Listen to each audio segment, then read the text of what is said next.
প্রত্যেকদিন ব্যবহৃত ইম্পর্টেন্ট বাক্যগুলো নিয়ে এসেছি। ভিডিওটা লাস্ট পর্যন্ত দেখবে আর কমেন্ট করে দেবে। চলো শুরু করি।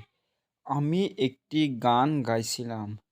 I was singing a song. চাঁদ কিরণ দিতেছিল। The moon was shining. The moon was shining এর অর্থ হবে চাঁদ কিরণ দিতেছিল। পলি একটা ছবি আঁকছিল। Poly was drawing a picture. Poly was drawing a picture অর্থ হবে পলি একটা ছবি আঁকছিল।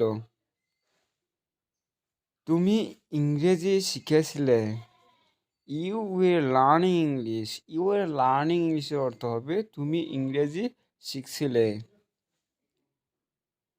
সে নাচিতেছিল না। She was not dancing. She was not dancing অর্থ হবে সে নাচিতেছিল না। আমরা রেডিও শুনছিলাম।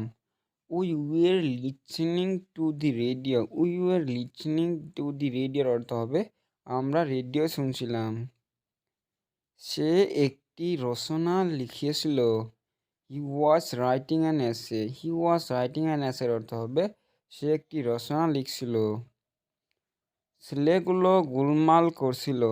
The boys were making a noise. The boys were making a noise অর্থ হবে ছেলেগুলো গোলমাল করেছিল। কবির গাড়ি চালাচ্ছিল। কবির ওয়াজ ড্রাইভিং। কবির ওয়াজ ড্রাইভিং এর অর্থ হবে কবির গাড়ি চালাচ্ছিল।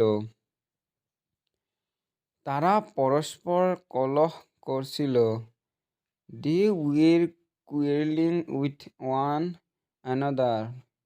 দে উইর কুয়েলিং উইথ অ্যানাদার। আমি ভাত খাচ্ছিলাম।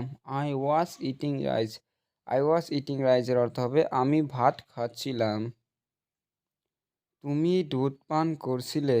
You were drinking milk. You were drinking মিল্কের অর্থ হবে তুমি দুধ পান করছিলে। আমরা স্কুলে যাচ্ছিলাম। We were going to school. We were going to স্কুলের অর্থ হবে আমরা স্কুলে যাচ্ছিলাম। ছেলেটি হাঁটছিল। দি বয় was walking. The boy was walking অর্থ হবে ছেলেটি হাঁটছিল। সে ইংরেজি পড়ছিল। He was reading English. He was reading ইংলিশের অর্থ হবে সে ইংরেজি পড়ছিল। আমি একটি কলম কিনছিলাম। I was buying a pen. I was buying a পেনের অর্থ হবে আমি একটি কলম কিনছিলাম। বন্ধুরা ভিডিওটা ভালো লাগলে শেয়ার করবে, তার সাথে একটা সাবস্ক্রাইব করবে, লগে একটা লাইক দিয়ে উৎসাহিত করবে। ধন্যবাদ।